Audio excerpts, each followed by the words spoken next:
to our December JAG meeting. Excited to have everyone here. We've got really great stuff to cover as a JAG, and so look forward to engaging everyone in terms of the conversations for today. We'll go through our agenda. Our first item is really, obviously, in terms of approving our agenda and minutes, our minutes from our last meeting, which was back in September. So if I could get a motion to Euphemia, I think that was a raised hand. Yeah, okay. Can I get a second? Second. All right. I see Brendan. Yes, thank you. All right. So if I can get an approval from all members who approve the minutes, say yay or thumbs up. Yeah. Opposed? I would gather none. Abstained? No abstentions. All right. So let's get started with our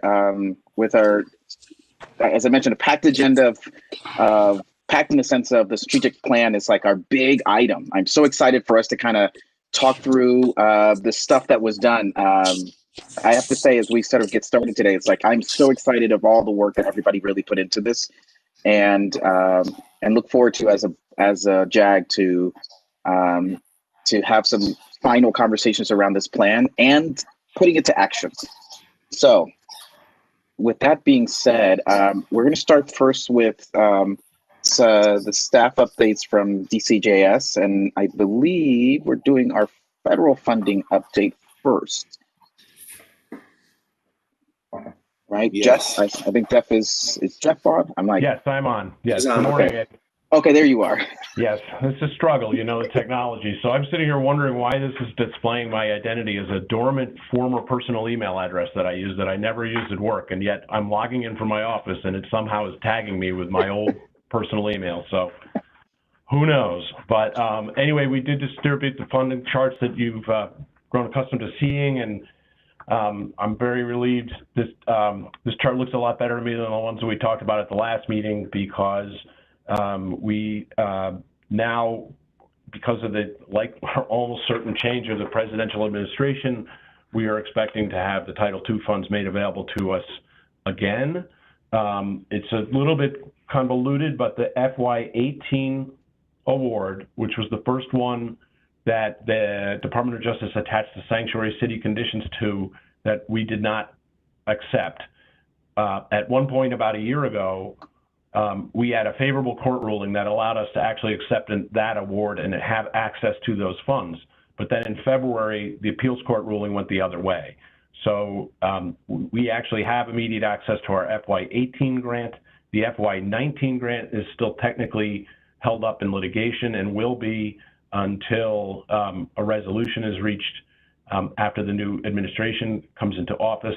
I know that there's already been some back and forth about the issues with sanctuary city conditions and the different grants that have been that are in limbo for different states. So we know what's on their radar screen, and we're hopeful that by mid-2021 they'll revise the package so that we can finally accept those funds. But as I said, the good news is the 2018 funds are already available to us, so that as we have obligations coming up this year going into next year, we have available funding to meet them. So on the summary chart, what we've done, we've updated these charts to show that the 18 funds are available, and we're updating on these charts to show the assumption that the 19 funds will become available to us in the next couple of years. You can see on the lapse dates, the 18 funds don't lapse for another year and a half, and the 19 funds don't lapse until September 30th, 2023. So we should have plenty of time to go through these and use the funds in an orderly fashion. So, the chart is, as you've been looking at it, those are the existing commitments that we've had. It shows the end dates that the current commitments go through. And on the detailed chart that accompanied it, you can see how those commitments fall on the different years. And you can see, for example, that now we have the regional youth justice teams at the bottom of the chart. We're back to showing them as the original commitment of $250,000 per team. And you can see the most recent use of funding that was approved for the Youth Justice Institute, the additional $350,000 up at the top of the local part. You can see that being funded from the now available FY18 award and everything else. So that's my update. Are there any questions? Michelle, you're muted. Thank you. Just to make sure that I'm understanding what you're saying. So we have now access to utilize the funds for 2018. So the 2018 funds, you can see here that the prior commitments that were approved by the JJAG, right now we're showing a balance on 18 we have $278,000 available from that award because we're using the almost $2 million to satisfy the prior commitments, whether it's the SCOC compliance monitoring or the RED work or the other different commitments that were approved previously. Does that answer your question? So yes, we are right. We are, because my assumption was that we were not able to touch the money, but now I'm assuming that because of the changing of administration, we can utilize it now. Right. The 18 is already available for us to use because of that issue where we were able to accept it before we had the appeals court ruling go against us.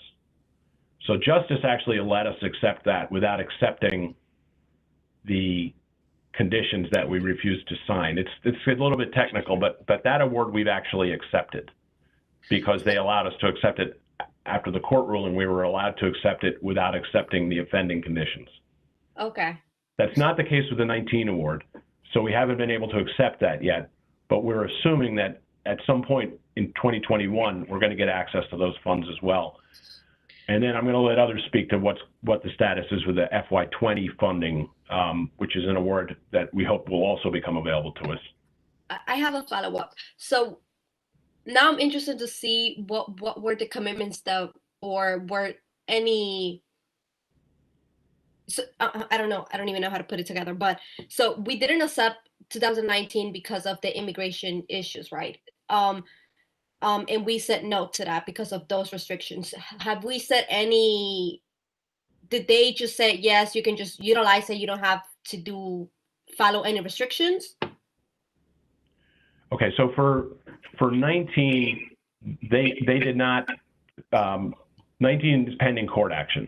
Mm-hmm. We refused to accept the conditions. They gave us a stipulation. The Department of Justice provided a stipulation which indefinitely suspended the deadline for us to, because usually we have a 45-day deadline to either accept or turn back our award. So that the deadline has been suspended, and we're waiting. What we believe will happen is that the Justice Department will change its policy and reissue our award without the conditions that are at issue, and then we'll be in a position to accept it. But my question, it doesn't actually entitle to the 2019. I understand everything about the 2019. I'm asking about the 2018. Did they put any restrictions? Jeff, you want me to take a stab at this? Yep. All right, thanks. Oh, my attorney speak. So it's kind of complicated, but when they first put the restrictions on the grant award, on this grant, and the restrictions related to immigration. So for example, if your state didn't share information with the federal immigration authorities in the way that the federal government wanted, and you didn't sign something agreeing that you would do what the federal government, as a state, you would do what the federal government wanted. And we also had to sign to say that the sub-grantees would also do what the federal government wanted. And if we weren't willing to do that, they said, you can't have the money. We said that's not right. That was not in the authorization that Congress granted. And so through the Attorney General, New York State filed a lawsuit and said, you can't do that. And as part of that lawsuit, as Jeff said, the time condition was suspended. So we actually got a favorable ruling from the district court, the federal district court ruled in our favor, said the federal government was not allowed to do that. The federal government said, well, we think we're going to appeal. But during that time where we had won the ruling and before the appeal, they said, you can access the 2018 money. Because you won the lawsuit, we don't have any basis to withhold the money. So we were able to take advantage of that window, get that money, make commitments against it. In the meantime, the Justice Department appealed that ruling, and the federal appeals court ruled against us. And it's what makes it even more bizarre is I think there's 4 or 5 federal appeals courts all at the same level across the country that have ruled. All of them went the other way except for this one in New York. This one was the only one that ruled against our position. The state of Illinois, I think, sued. California, I think 1 or 2 of the cities involved. And in those appellate court decisions, they all went the other way. But either way, once the appellate court ruled against us, that kind of put the conditions back in effect. But we got the 18 money in that window where we had won that court decision. So now we're back on hold. We're still pursuing the lawsuit. If I'm not mistaken, the Attorney General has filed a petition seeking to get the case before the United States Supreme Court. But I think all of that is going to be moot because I think once the Biden administration comes in, they're going to say, we're not pursuing this anymore. We're not putting these conditions on it. We're going to change it. And then when that happens, we'll be able to get all the money. So I apologize. It's pretty convoluted, but hopefully that helps a little bit. It does. Thank you. Thanks, Mike. Any other questions or issues? All right. So, but we still have a balance of over $250,000 then left that we can make other commitments to? That's correct. There's an available balance of $278,000 right now, and we expect to also have an available balance of almost $1 million on the FY19 award. Okay. And what about the 48,000 from the 17 money? Yes, that we will roll forward. We will take some existing commitments and move them against that funding so that use that one first. Excuse me? Can we use that first? So yes, we will effectively use that first. Yes. Jeff, you mentioned, well, in terms of FY20, what's the sort of pending status with that? Is it similar sort of vein of 19 in terms of anticipating, changes from the Biden administration in terms of removing the restrictions, and thus 20 would also become available? 20 is different, and I'm not sure. I have not been directly involved in the eligibility appeal. Tom, do you want to, or maybe Mike would want to speak to that as well? Either way, Mike, do you want me to do it or you want to do it?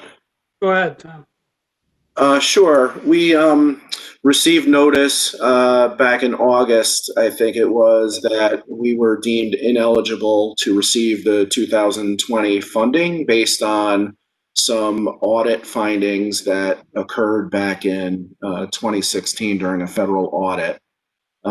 We have since appealed that decision, and we're waiting to hear back from them. We filed the appeal, I believe, in September, if I'm not mistaken, and we're waiting to hear from that. But I think that will probably fall into the same category as Mike was mentioning, in terms of the Biden administration coming in and hopefully pushing that aside and allowing us to get the 2020 funding. Maybe if you could, Tom, just give folks just a real brief description of the crux of that issue. As I understand it, involves a single precinct station house in New York City, and the work that you and Mark and others have done over the 4 years to address it. Sure. It involves the 44th precinct in New York City, and it really surrounds the issue of how a juvenile questioning room is defined. The separation from adult jails and facilities needs to be taken into consideration because of the federal rules. And OJJDP was defining an adult lockup as the entire building, not just the portion of the building where adult inmates are housed. And our interpretation and SCOC's interpretation is that the juvenile questioning room is separate, and that therefore doesn't apply to that federal requirement. So that's the crux of it. And, we're in the appeals process right now.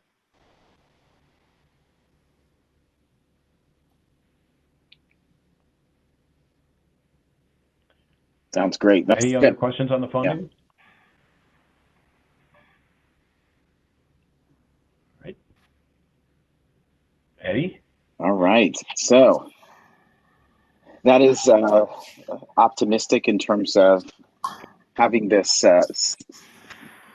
new set of sort of understandings of what may transpire for this upcoming year or upcoming years in terms of the work that I know that we have been dedicated to as a JAG. So I don't know about you all, but definitely looking forward to the potential of what we can actualize, particularly given the strategic plan that we have been working on. So with that being said, we're going to move into sort of the big sort of crux of our conversation today, which is doing our last review of strategic plan that has been worked on since June, and we are super excited to do this, to share back with you all the work that the subcommittee has been involved in.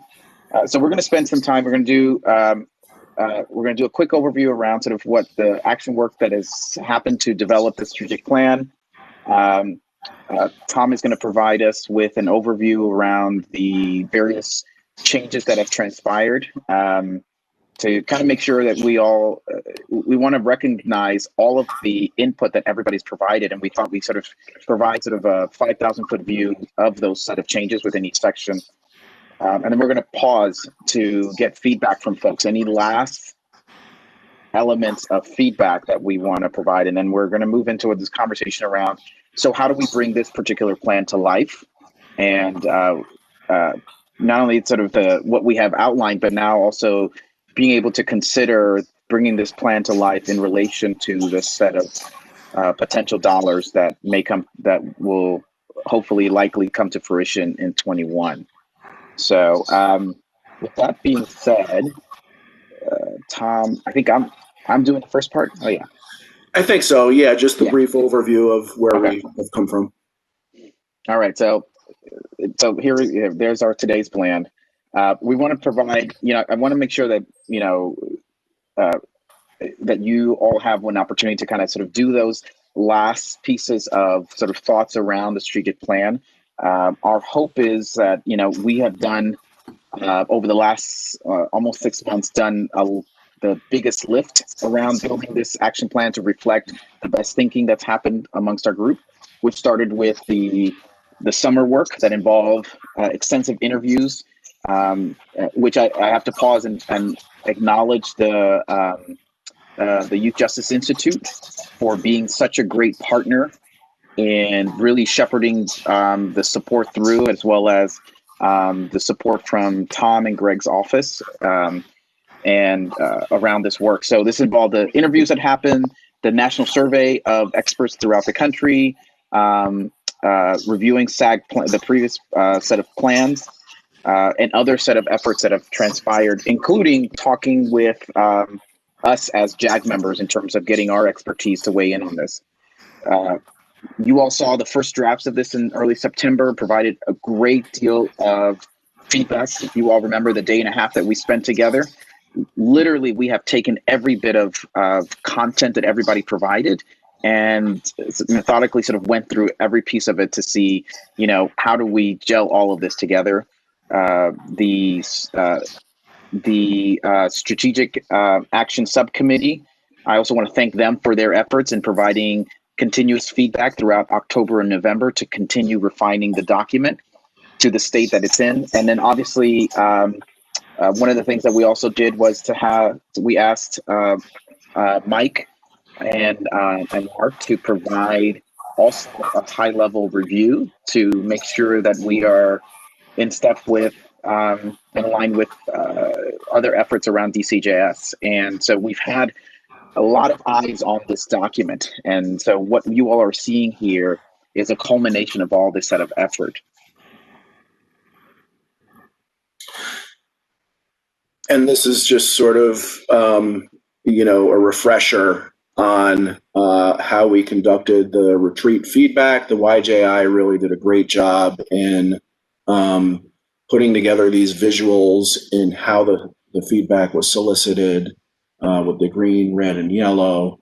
And then it fed into this whole document for us to be able to pull those comments and integrate them into the report. Mhm. I also want to acknowledge, we have a variety of, JAG members who have particular expertise, who may not have been part of the Strategic Action Subcommittee that we tapped into and said, hey, could you review this particular section? And I also want to sort of thank all the various members who we asked to do that, to kind of weigh in and making sure that everyone's expertise lives within this document. So with that, Tom is going to walk us through now, what are those set of changes? I'm sure you all, the moment you got the Strategic Action Plan email last week, and felt like, wow, this is hot off the press and I cannot wait to sit and read this like the way you read a newspaper, right? So I know you're chomping at the bit to talk about how great it is, but first we're gonna have Tom kind of share some of these great go through each of the sections and provide sort of a 5,000-foot view overview of the major changes that transpired within those sections. Sure. Thanks. Thanks, Eddie. And I'll be relatively brief. I know that everybody did get the draft with the track changes included in that.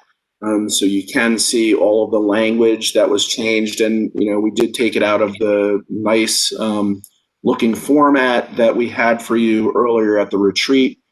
Our DCJS Public Information Office will be working once all the language is finalized to put it back into a format that'll be ready to go publicly. So in the first section here, in the executive summary, we put a lead-in paragraph to kind of talk a little bit about the work that has been done over the past several years, both prior to Raise the Age and as a part of Raise the Age, in terms of all the great reform efforts that have taken place in New York State over really the past decade. Having said that, there, as everybody knows, there still are several things to work on, especially from this year, the pandemic and the racial tensions that have come to bear have resulted in the need to really move forward and do some more work in the area of reform. There were changes also that added mention of the incident in Michigan that led to Cornelius Frederick's death as a result of an incident in a residential facility. We revamped RED bullets to make them more targeted and specific to racial and ethnic disparities. We added substance use to the list under trauma, healing, and behavioral health, and actually changed the term mental health to behavioral health. We clarified what is meant by implementation science and translational efforts, added community engagement and the need for meaningful engagement opportunities such as peer mentor roles into the section that was speaking about youth and family engagement as well. So those are the major highlights that were placed into the executive summary section. And Eddie, would you want me to pause at the end of each section to see if we have any feedback, or continue through all of the sections? No, I think we wanted to kind of to do a pause in between each section to provide a moment for folks to provide any last set of feedback points that they'd like to see included. Now, again, folks, this is obviously based on the version that you all have sitting in front of you, so we'll open up the floor.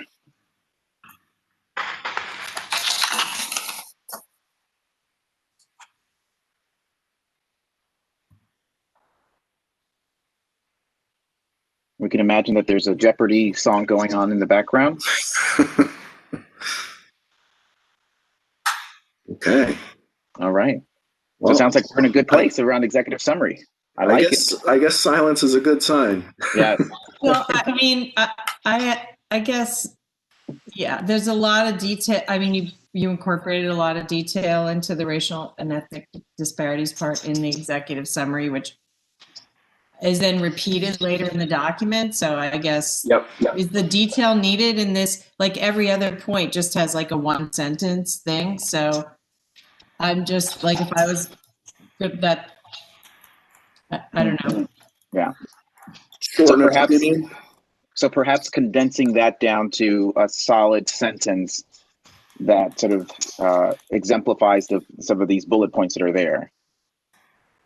Yeah, I mean that I feel like it's sort of out of line with all the rest of the topics that we're looking. You know, you're putting all the detail that I believe is all exactly the same in later part of the document where you actually put the.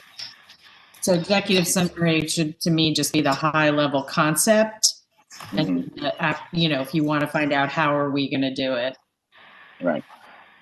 that's just Okay. That's a great point. there. Yep. Sounds good.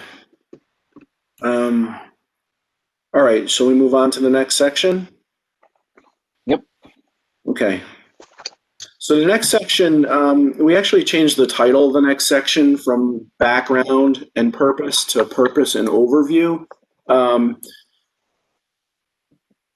We added language about, you know, what's the purpose of the plan and what can the reader expect from the plan. We wanted to tie this section together as a preview for the rest of the document, and that was some of the feedback that we had received during and subsequent to the retreat.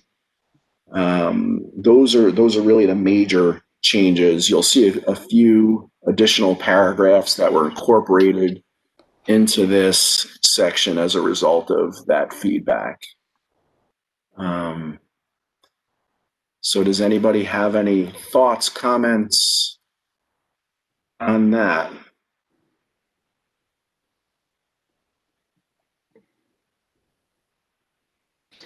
Hi, Tom.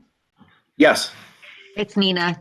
Hey. So first, I would say this is a great document. And the only, I have a couple of sort of minor comments. The things that I was wondering in the section we were talking about inequities is whether we wanted to also specifically name the inequities that impact young women of color, particularly Black girls, right? We're doing a whole body of work around that. And I just worry if we don't specifically center or name girls, they just get erased. So just wanted to lift that. Okay. Do others have thoughts on that? Is there anything else missing as well? There's issues of SOGI as well, right? LGBTQ youth are also overrepresented relative to the general population, particularly LGBTQ youth of color. So.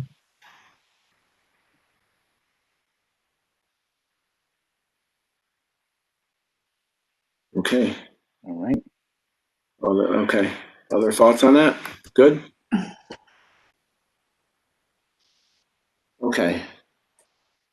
The next section was the national landscape background, and it was suggested that we move that to the appendix.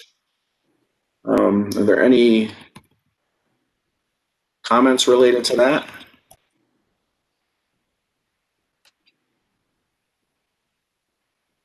Okay. Then we go into really the meat of it, the major themes in New York. So again, a lot of this was incorporated into the executive summary, and we'll take Emily's comments that the executive summary will just make sure that it's high level, particularly in relation to the RED bullets. But we added here, again, the mention of Cornelius Fredericks. Like we said before, we reworked the bullets in the RED section to make them more focused and targeted.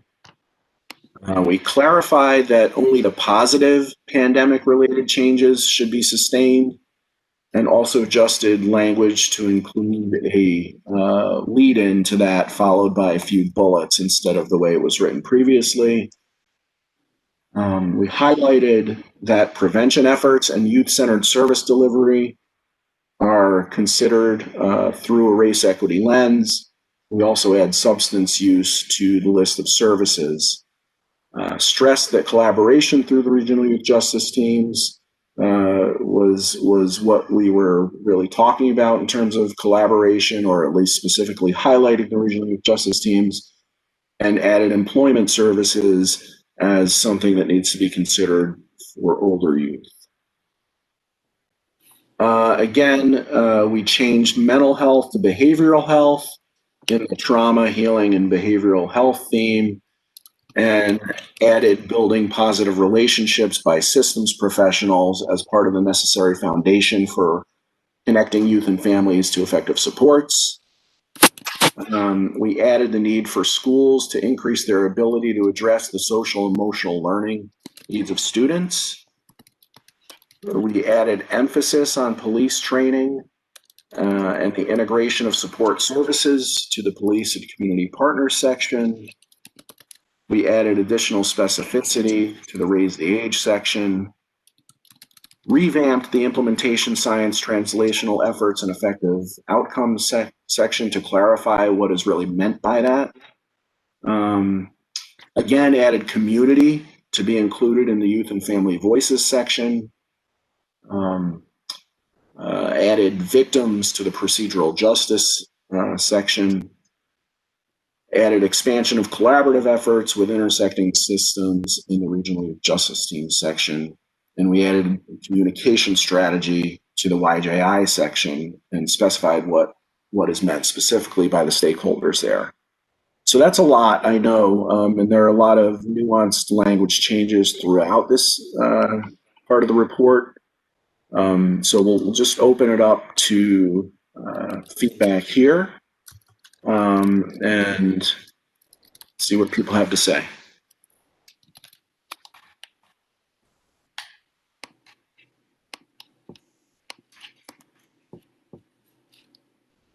Well, I just want to say that it's really clear that you really heard everything that was said when we were together, and it's like a lot of work has been done here integrating all of that. I want to compliment you on that.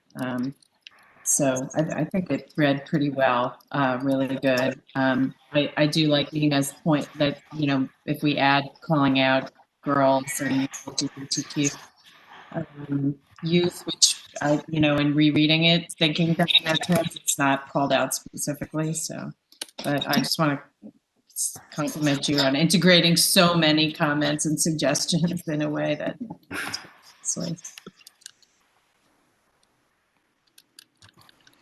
Okay. And I want to thank folks for because there may have been some points that I know Giza, Tom, Avery were looking at, and they were unsure what it meant. And I want to sort of thank folks for giving some further clarification when there were comments, feedback points that were like, we're not sure what they meant by this. Let's go ask them. It really helped to further refine this document. Like you have no idea how much your thinking really sort of shaped this stuff. This has been great. Eddie, it's Sheila. Can I just and Tom jump in for maybe one additional comment? Sure. Under the addressing racial and ethnic disparities, the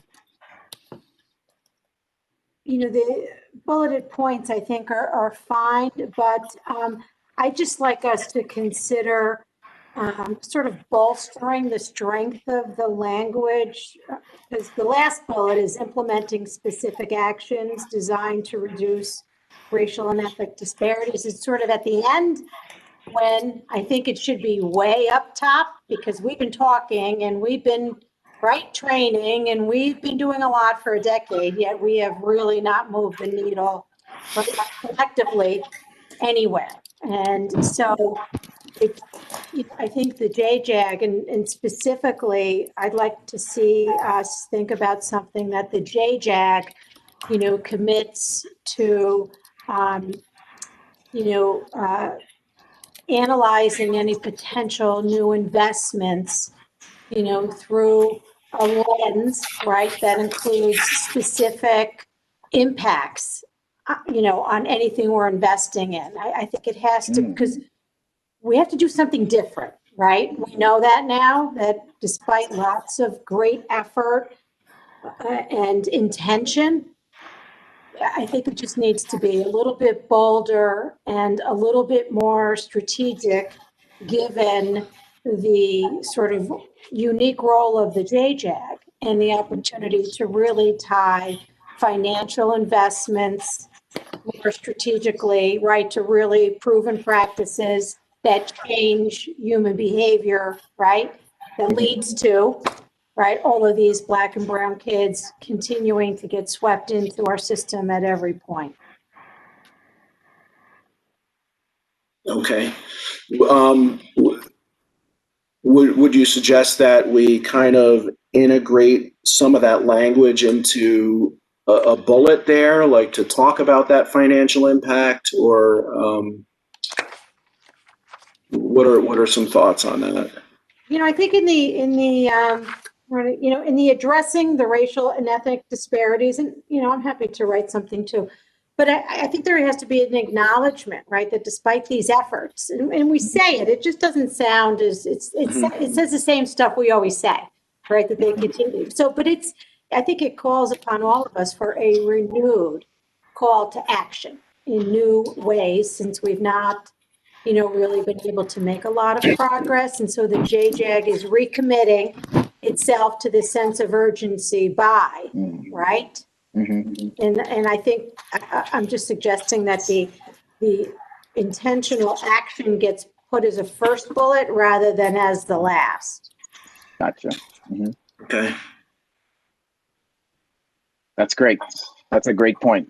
Because there is a sort of a tension around, you're right, in terms of the sentence, the second sentence in that paragraph, that does showcase that which has been conducted.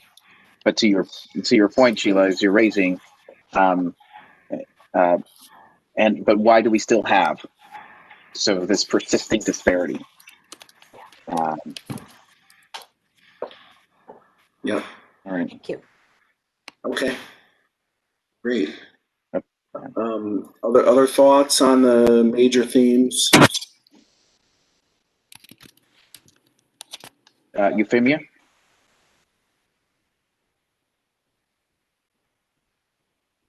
Oh, go ahead. Oh, you're on mute. I know we talk about, hi everyone. Morning. Talk about educating police officers, but I would also like to see correctional officers trained as well. Because, okay, so suppose the young person doesn't get stopped at the front door and end up in the system. There has to be some type of training for those who interact with these young people daily, because unfortunately, there are times when our young people experience abuse and trauma while within the system. So if we're training the outside, but nothing is happening for the inside, it's like we're not really doing anything. Because unfortunately, because of institutional and structural racism, it's going to take time for mindsets and behaviors to change. And if we really want to bring about effective, sustainable, long-term change, we have to do it across the board. We can't leave any segment out, because then everybody's not working on the same page. So how do we get, or what do we provide correctional officers so that they're not habituated to treating young people who happen to be in their system in a deleterious manner, but instead look at them as young people that could benefit from guidance, direction that they may not have gotten, right?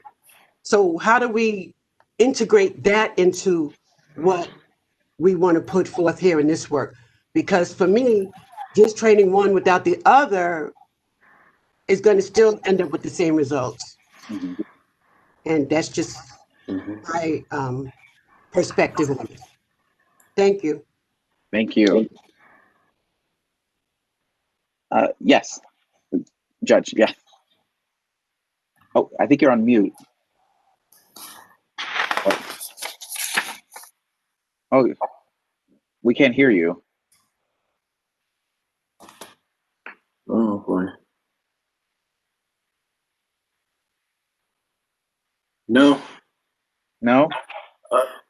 If you want to put something in the chat, would you like to do that? Thank you. This is great. I love this. This is some good stuff.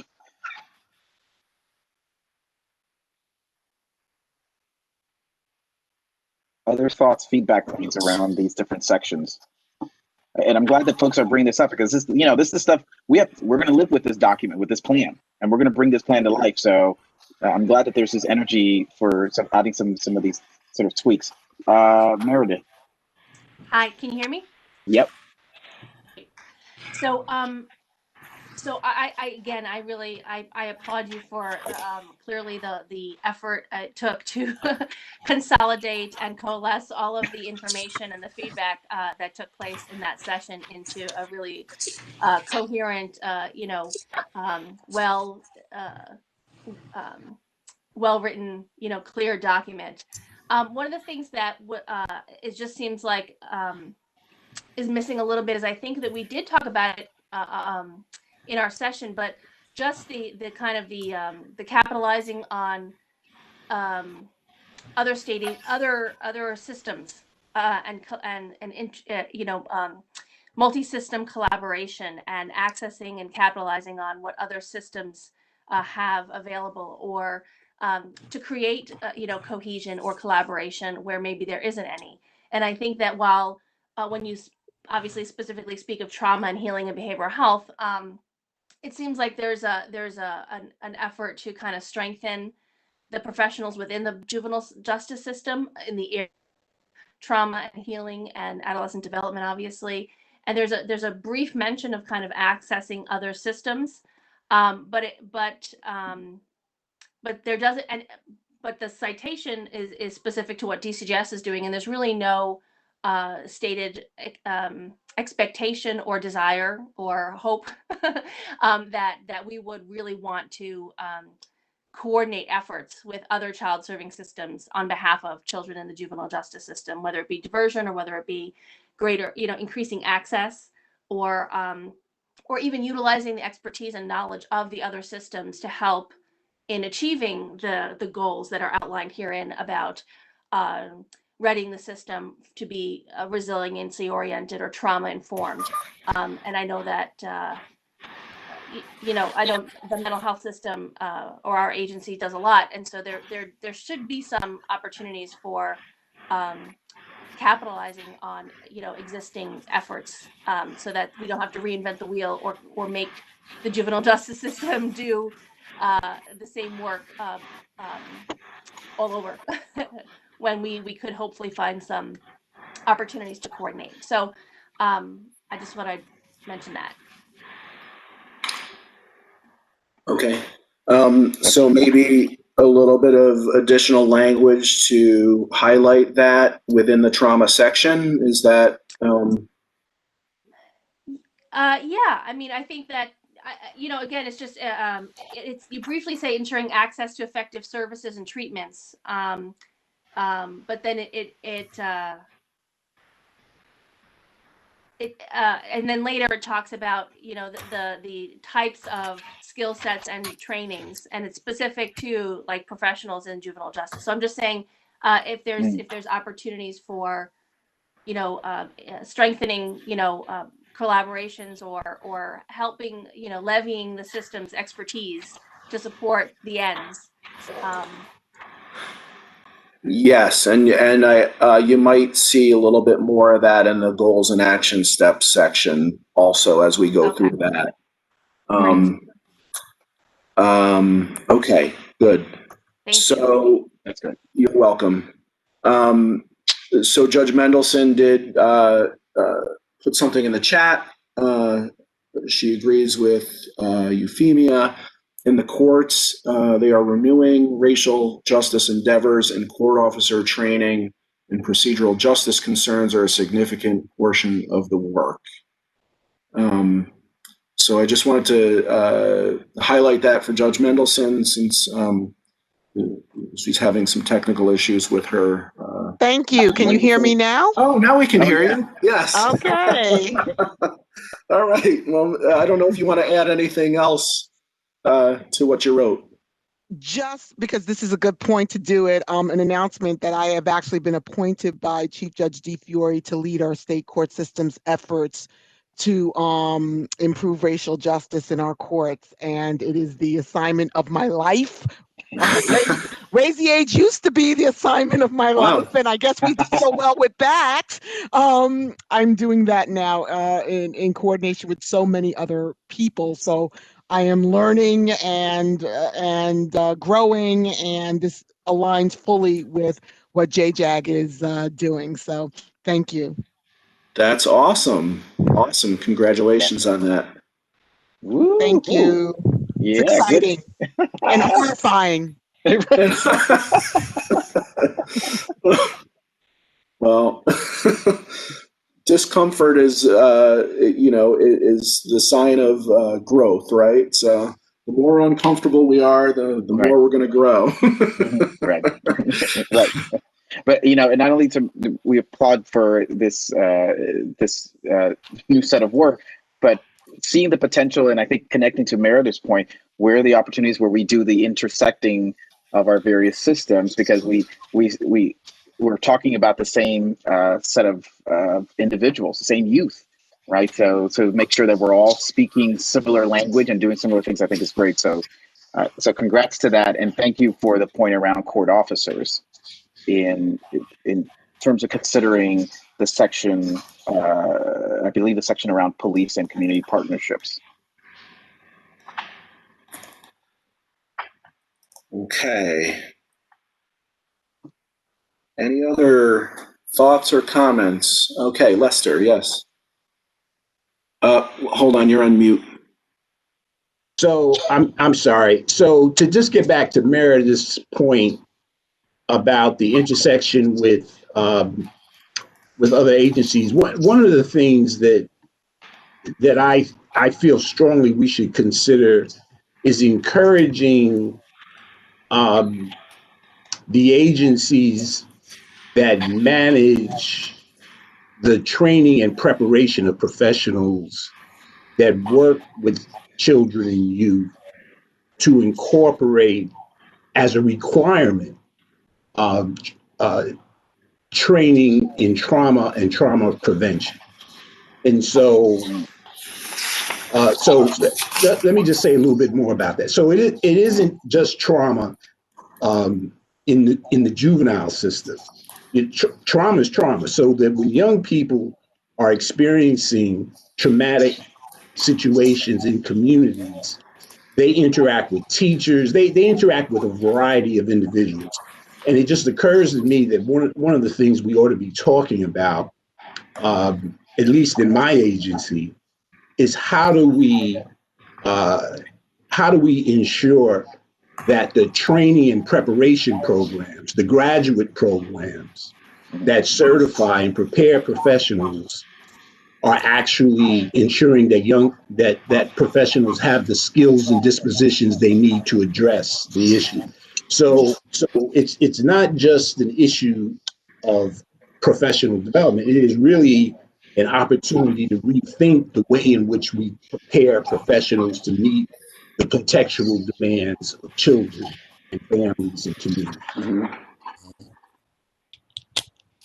So I guess I agree with everything Meredith said, but I think I'd like to take it just a step further, that we encourage agencies that actually certify the preparation institutions to relook at the requirements. Mm-hmm. Okay. Right. Yeah. Thank you. We may reach out to you for some thoughts on how Sure, to happy approach to do that.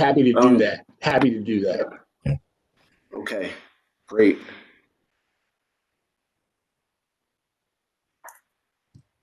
All right, anybody else?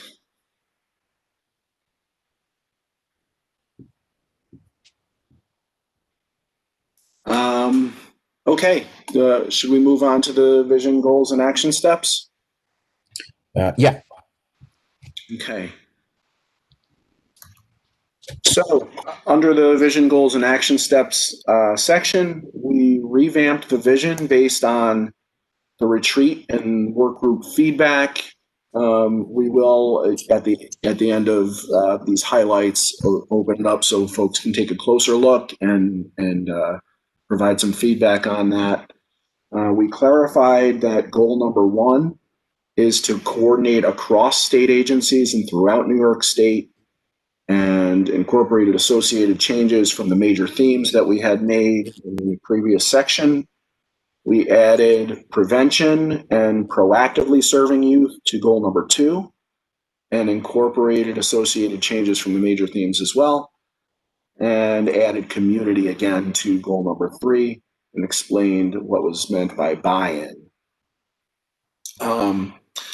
We also changed pretty significantly the first implementation strategy, really to focus on the JAG's purpose and strategy, and the desire to use this plan as a guidebook that we'd like to disseminate widely among key stakeholders across New York State. We align the work groups with the 3 goals. So the thought is to establish the work groups that align specifically to the 3 goals that are listed. And we clarified language to the data and narrative utilization section.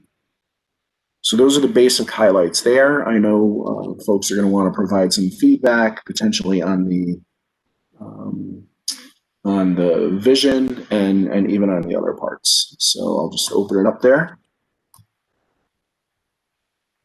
Well, I just wanted to say one thing that, it sort of goes back to Sheila's point that we don't intentionally say, and we're going to strategically fund things that support these.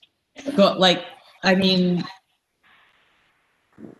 we like forming work groups and talking about it's all still around the theory of how we're going to make our decision. But ultimately, we're in charge of regranting federal funds to advance youth justice policy reform in the state of New York, right? That's our charge. And so I would like us to explicitly name that as a deliverable of this plan, that we are going to incorporate this work into making, striving toward excellence and decision making on our, redistribution of federal funds, our mandate. Okay. Yeah, I think Just as I read through the whole thing, I was like, okay, and then what are we gonna but what do we actually do? We make grants to, forward our responsibility and our mission. Yep. Point taken there, and we can take a look at that language and see where it might fit. So Emily, part of what I hear you describing, it's in some ways, in that implementation steps section, that it's as you noted in terms of Sheila's point, it's like where's the are we highlighting the major commitment that is through and through driving the ways in which the work groups are going to operate, the ways in which we're going to utilize data, that there's this renewed commitment or re-emphasized commitment around making investment decisions that are directly tied to and driven by this reduction of disparities that cut across different groups.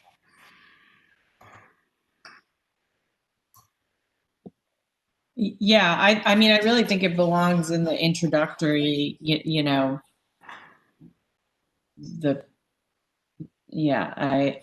we have our vision goals and that, like, what, it's an action step, you know, it's a. Okay. I mean, I can help think of that, Tom, if you want. Sure. Yeah. Yeah. Yeah, that'd be great. I mean, I think we want to make sure that we strike that right tone in the sections, you know, that are in which we're sort of, you know, laying out sort of this commitment. I just don't want anyone to read this and think, oh yeah, they're going to continue talking and meeting and planning, but where are they at? Like, what's the action besides the formation of these groups? I mean, these are all in service of our larger goal, which is to redeploy federal funds to advance youth justice reform in the state of New York, or whatever, you know, however we want to say it. I feel like it should be up top. Like, these are the ways that we're going to be working internally to make sure that we are, you know, doing the best job possible we can in redeploying the federal funds that are in our charge. Mm-hmm.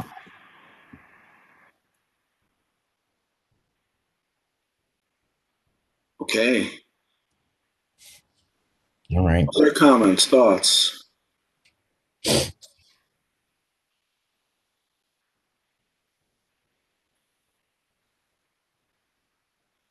All right.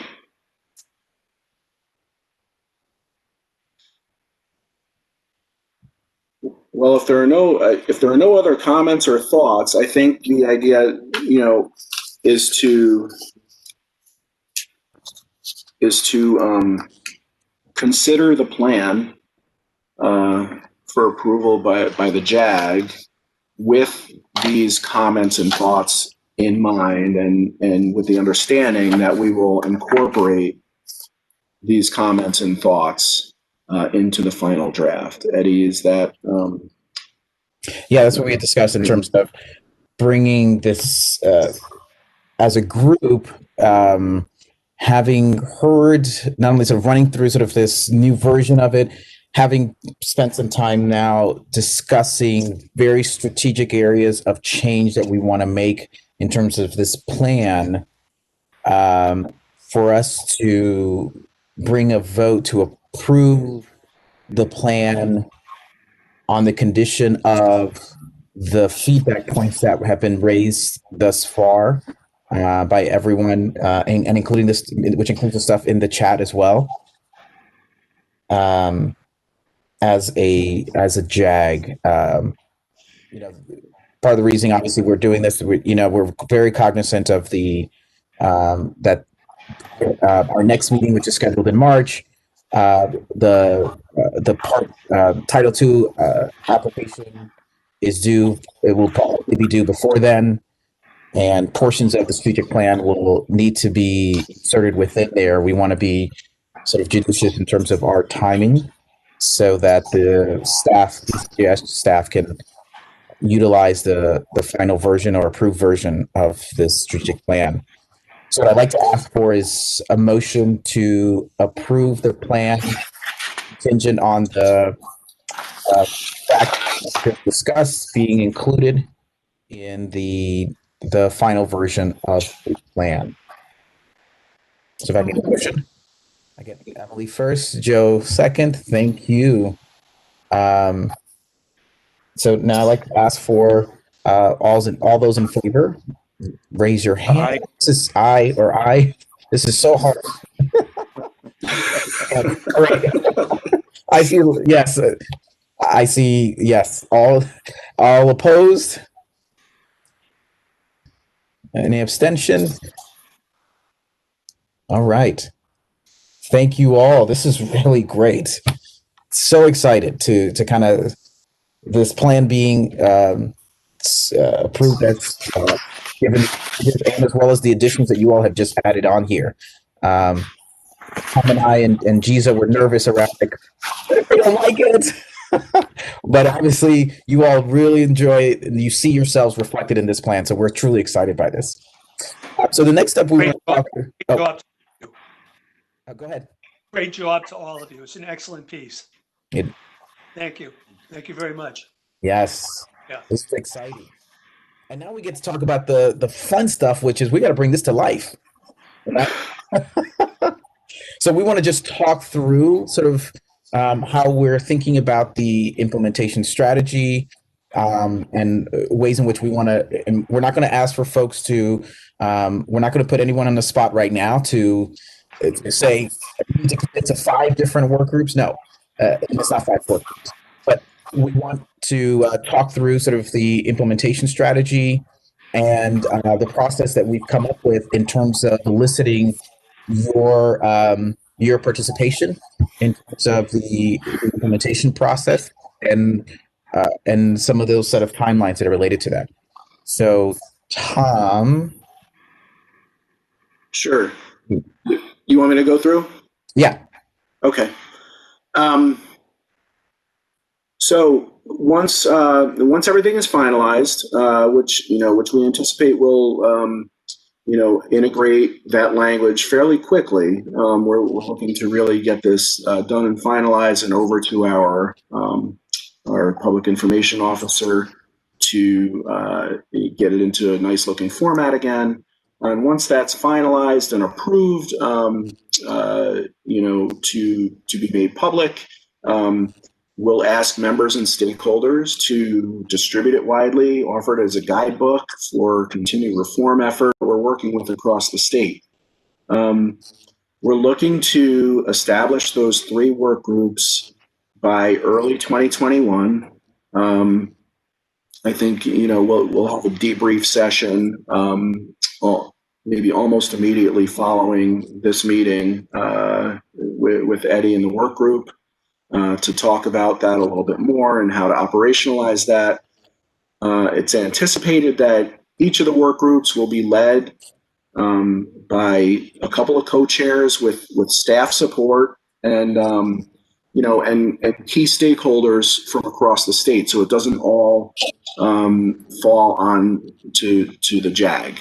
There are a lot of intelligent folks who work hard on these issues day in and day out. And I think the idea is to really pull them in to help operationalize what's going on with each of the work groups and the goals and action steps. The idea would be for the work groups to each meet quarterly with work that would be completed in between those quarterly meetings, and of course quarterly and strategically in advance of the JAG quarterly meetings, so that they could come into the JAG quarterly meetings prepared to update the full JAG and solicit feedback from the full JAG on the progress that's being made. For the section on data and narrative, we'll engage the research shops of our agencies and the YJI to convene a conversation about how to best do that, how to integrate the data into these action steps. And then the staff and the YJI will also help to develop an information dissemination strategy. So that's a sort of a highlight of the implementation strategy that we're thinking about. And I guess, are there any thoughts on that before we really talk about next steps and member involvement? Mm-hmm. One of the things I want to make sure to emphasize that I think Tom highlighted is, we're very mindful that we're not asking, we're looking for each one of these work groups to be led by one JAG member and co-chaired by a non-JAG member, and comprised of a combination of JAG members who are available to also participate in these work groups, and also non-JAG members. We want to tap into the various levels of expertise throughout the state, which includes, I think members have, JAG members have noted at previous meetings, the expertise that lives in some of our, for example, our regional youth justice teams, to also leverage their sets of developed work and expertise in New York that we want to also bring to bear in terms of these work groups to help us bring to life this action plan. So I want to, so I say that to emphasize that it's we want to be mindful that we're not adding more work by, or I should say, it is a little bit more work, but not in the sense of where you're all alone, right? So it is going to be collaborative work that exists with a lot of different set of folks that we are that we're anticipating being involved, and we're going to look to you all also to provide us ideas of who could be involved in these different work groups, given your different set of networks around this related work. Eddie, I think, I'm not sure we need to set up formal work groups, but I think on 3 and 4, the data utilization, information dissemination, it would be helpful to rely not just on the YJI and existing staff, but also to pull in some outside people on that as well. Oh, okay. Okay. Good point.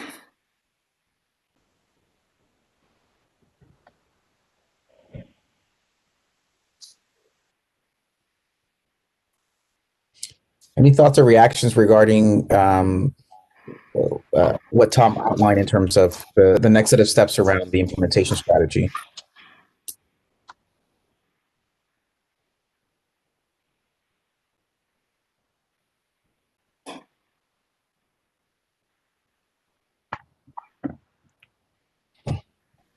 All right. All right. Well, just to tie it back to what I, brought up before, which is that all of this needs to translate into how we're going to give the money away. Yep. So I don't know how that's integrated into, are we just relying on staff to do that? Or is that is that going to be, are these work group, are they going to identify areas of investment as part of the mandate of these work groups to bring to the full JAG, or? I think that is the idea, and I think we do have some language in the report surrounding that. And once we add your language that you suggested on tying it to the financial commitments, we can make that more clear. That really the desire is to leverage the work and translate that into the grants, and also I think we put in the report somewhere. Identify other things that are going on currently in the particular areas that are lined out in the report, and figuring out how to align and leverage those as well, and maybe propose some grant opportunities that leverage those. Mm-hmm. Okay, thanks. Yeah, to Emily's point, I really, there's utilizing this work group structure as an opportunity to bring in additional set of thought partners around the devising of our strategy or our sort of ways and areas to invest around in terms of youth justice reform. I think it's a new component that we're adding to sort of as a JAG in what we're doing moving forward. So I guess it gets back to the point I think Meredith and Lester made earlier around, crosswalking to, our sort of intersecting priorities and agencies that are also focusing on this.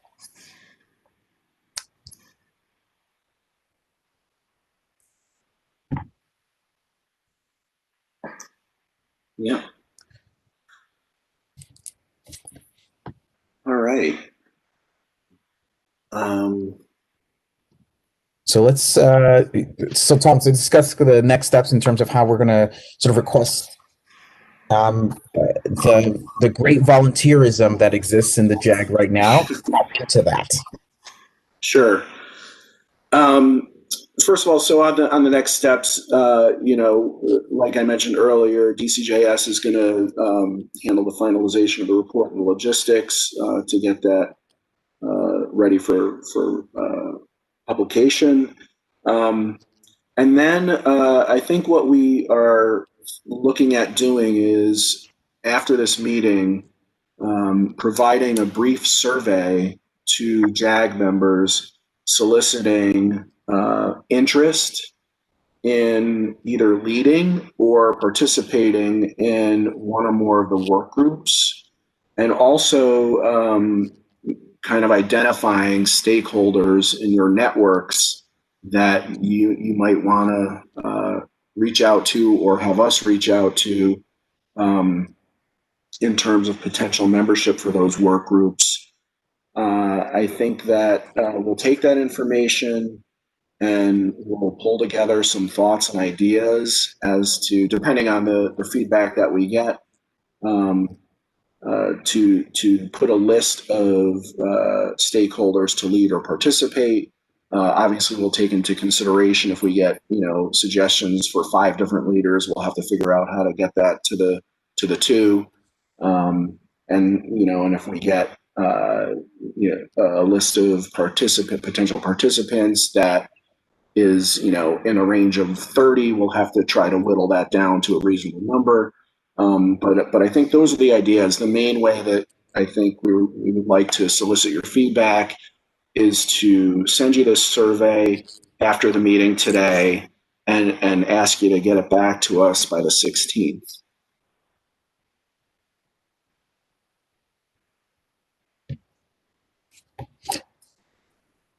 Did I miss anything there, Eddie? No, I just really want to support the fact that we respond to the survey in a timely fashion, because we want to move quickly around, starting to these work groups. This plan is not going to spend much time sitting on anyone's shelf. We need to start bringing this to life in the early parts of 21. So struggle, so as quickly as you can, and in particular, we really love to hear who lives within your networks that would be ideal for these set of work groups. We want to add to the sort of the body of expertise that exists in our group, to add others.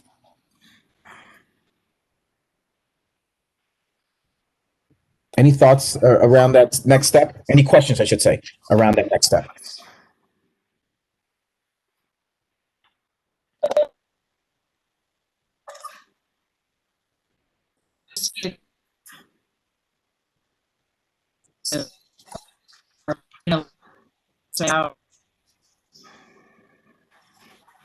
Say the surveys for us as well. I'm sorry, you broke up a little bit, Emily. Sorry. You guys keep freezing for me. Am I frozen?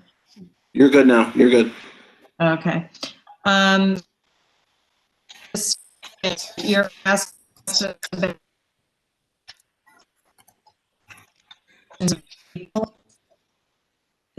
did I get that right? Okay. So just when you get to the good part, we're like, oh, I don't know what's going on. It just keeps freezing up for me. So forget it. I'll put it in the chat. I think the question you're asking is in terms of what we're asking for in the survey, right? Which is, it's going to be a couple of things. One is whether your level of involvement, whether you want to lead or co-chair a work group or participate in a work group. I guess there could potentially be a third option, which is lead and participate in a work group, and as well as providing suggestions from your networks of stakeholders that could be involved in specific work groups. I guess if you, in the question on that, if you could highlight specific areas of need, or expertise that might be helpful, just to help us think about who we know. Okay. Sure.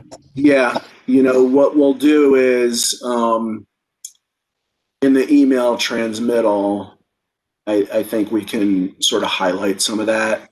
In the survey itself, it just lists the names of the work groups and who you might think be interested in leading or participating.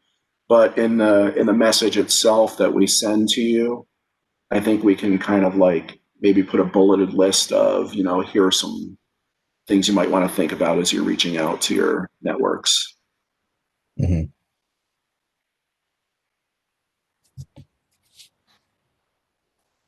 That's great. Other questions around this next step?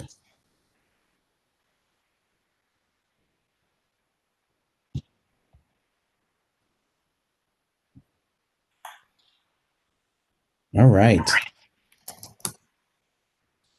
So we are, yeah, we're nearly done with our Yeah.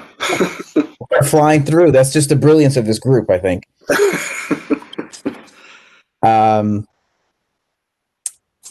The last piece, I think we're wrapping up and talking about next steps, right, Tom?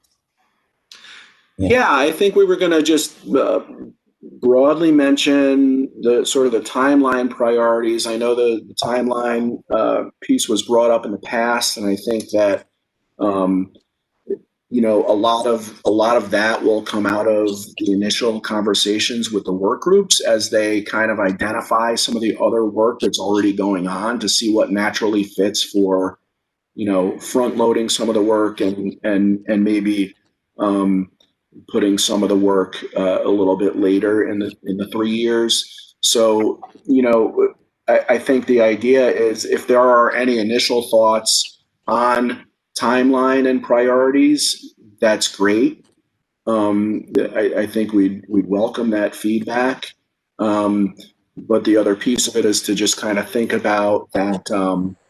We'll have the work groups kind of looking also at the other work that's going on and see how it fits with the plan as well. Mm-hmm.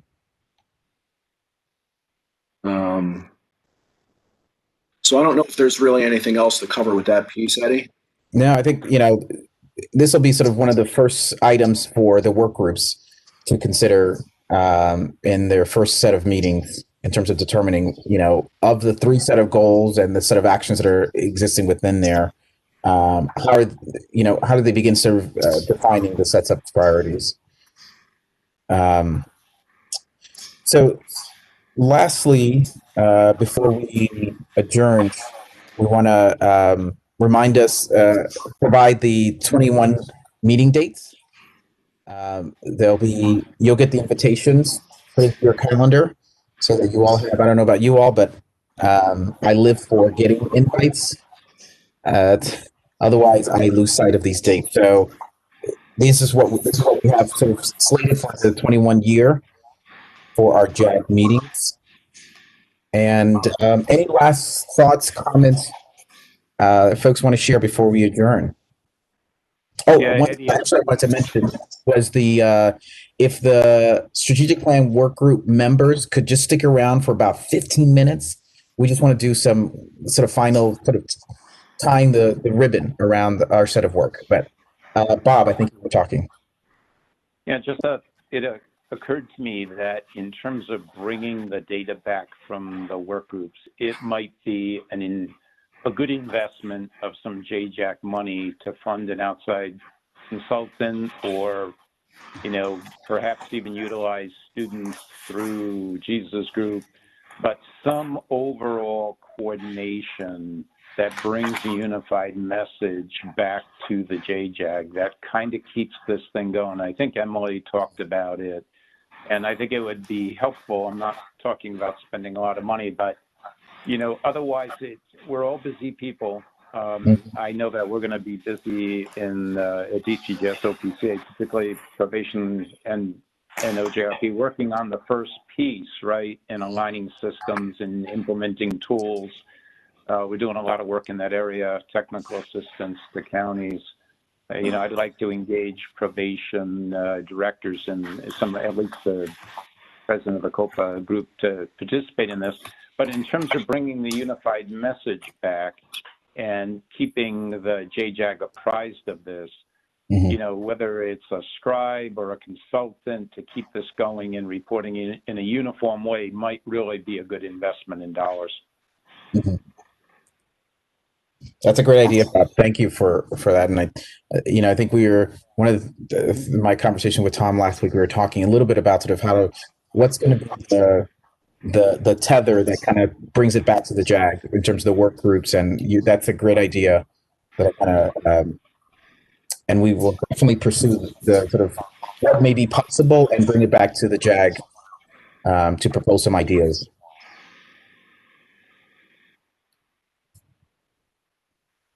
Other thoughts? Oh, I have one question that's unrelated to the strategic plan, which is something that I forgot to bring up earlier. I didn't have the detail, but based on the discussion we had earlier about the federal funding and the funds that were held up and are now available to us, we're by someone who I guess we had applied and we approved a grant, but it wasn't going forward because of the holdup of the federal funds, which is a project with the Unified Court System, the Community Resolve Initiative. Tom, do you know what I'm talking about? Hi, Emily, this is Trista. I know what you're talking about with Dan Cost and the CDRCs at probation. Yeah. Mm-hmm. So what's happening with that? They were told that because of the sanctuary city, whatever, that the funds were not going to be released, but so they came to us looking for bridge funding, but I said I'd bring it up at the JAG meeting. So I didn't see it on the list of things that were going out. Actually, so we haven't revisited it since we are now able to use the 2018 funding. So I think that's something that, Tom, Greg, and Jeff will have to look at the funding chart. You guys, the JAG had approved the full 225,000, I believe, which is 75,000 over the course of 3 years. We funded the first year, that first 75,000, and so it's the remaining balance. So yeah, because the project, my understanding is it got halted because of the second year of the funding didn't go out. But now that we have it and I see there's a balance, I'm wondering if you can consider releasing that as well. It wasn't on the list. Yeah. I guess I'll just say, because we haven't talked about it internally yet, I don't know, and Jeff just came back, but we haven't had the conversation again. The decision about the 2018 funding, I think, just happened within the last couple weeks or so, and so we haven't fully discussed the CRP program. But I think it's my understanding we will be looking to fund everything, all the commitments that you guys had made. But I'll let Jeff, if you want to jump in, Jeff. Yeah, we have accounted for, this is the 150 that's still outstanding, right? That was accounted for on the charts. You'll see it on there. It's booked against the 2018. So we've assumed that we're going to be fulfilling that commitment because it was approved by the JJAG.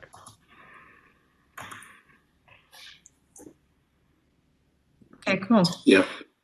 And I'll let you, the program guys, decide how and when to do that. But it is accounted for right now and set aside.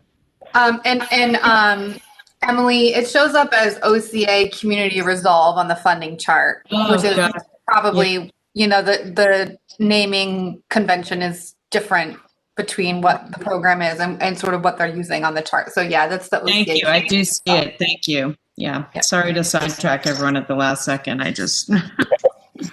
That's okay. Eddie, may I just an information item? I know one of the members talked about the Girls of Color initiative, and just as by way of information, during this coming Monday's Board of Regents meeting, we will have an hour's presentation by our work group on Girls of Color. So that meeting will be live streamed. And if you need any information, I can get it to you and you can get it out to the members. That'd be great. Thank you. That's good. Yeah, actually, that's, in some ways that speaks to sort of these intersecting agencies. Right. Where are the ways in which we are all sort of talking about some of the Right. youth populations that we want to serve. That's great. Other information points folks want to raise before we adjourn?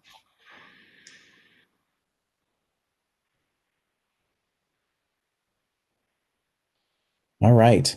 So can I get a motion to adjourn our meeting? Emily, can I get a second? Alan? I see Alan, yes. All right. I guess we're all approving in terms of adjourning, correct? I'll take the hands. All right, or a wave. Thank you all so much for your efforts. And again, if strategic plan work group members can just stick around for no more than 15 minutes, we just want to just tie a final ribbon around what we need to do. And we're all good. All others, enjoy the rest of your day. Happy holidays, everyone. Thank you. Nice job. Yes, happy holidays. Done. Thank you. Yeah.